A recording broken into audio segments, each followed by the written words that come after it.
ಆಮೇಲೆ ಈ ಹೋರಾಟಗಳು ಅಂತ ಬಂದಾಗ ಕನ್ನಡ ಪರವಾಗಿ ನಿಂತು ಅಚಲವಾಗಿ ನಿಂತು ಹೋರಾಟ ಮಾಡಿದ್ದೀರಿ.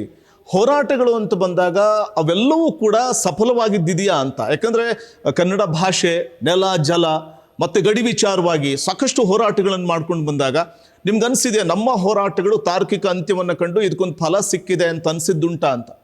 ಅಂಥದ್ದು ಉದಾಹರಣೆ ಇದೆಯಾ ಅಂತ? ಮಾಡಲ್ಲ. ಹಾಂ, ನಾವು ಹೋರಾಟ ಮಾಡೋದು ನಮ್ಮ ಶಕ್ತಿ.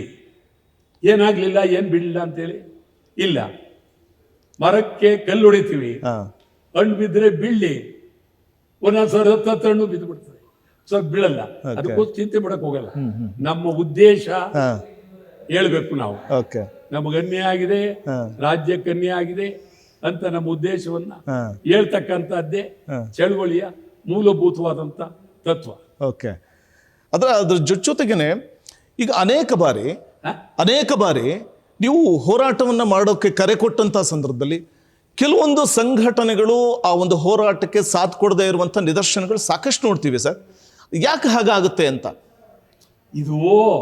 ಇದೇನಾಗುತ್ತೆ ಅಂತಂದ್ರೆ, ಹೋರಾಟಕ್ಕೆ ಬೆಂಬಲ ಕೊಡಲಿಲ್ಲ ಅಂತಲಲ್ಲ, ಇಡೀ ಜನಜೀವನವೇ ಅವನೊಬ್ಬ ಅವನೊಬ್ಬ ಅವನ ಚಿಂತನೆ ಇವನ್ ಚಿಂತನೆ ಬೇರೆ ಬೇರೆ ಇರ್ತವೆ.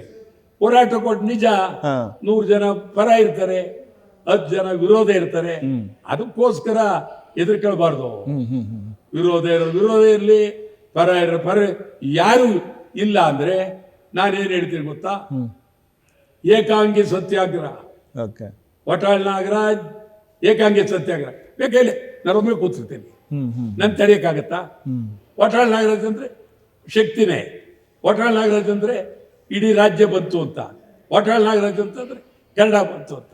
ಅದರಿಂದ ಇದಕ್ಕೆ ಆ ಶಕ್ತಿ ಬರುತ್ತೆ.